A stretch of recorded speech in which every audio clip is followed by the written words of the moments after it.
মুরাদনগরে ধর্ষণ ও ভিডিও করে ছড়িয়ে দেওয়ার জড়িতদের দৃষ্টান্তমূলক শাস্তির দাবিতে ঢাকা বিশ্ববিদ্যালয়ে মশাল মিছিল করেছে গণতান্ত্রিক ছাত্র জোটসহ বিভিন্ন নারী সংগঠন। রোববার সন্ধ্যায় টিএসসি প্রাঙ্গণ থেকে মশাল মিছিল শুরু হয়ে শাহবাগ প্রদক্ষিণ করে রাজু ভাস্কর্যের পাদদেশে এসে শেষ হয়।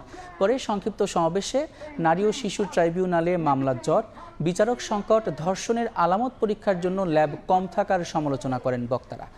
নিপীড়নে জড়িতদের দ্রুত এবং দৃষ্টান্তমূলক শাস্তির দাবি জানান তারা।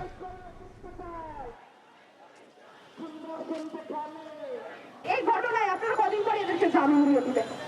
এভাবে তো চলছে। আমাদের এখনো নারী ও শিশু ট্রাইব্যুনালে হাজার হাজার মামলা আটকা, নারী ও শিশু ট্রাইব্যুনালের বিচারক নেই।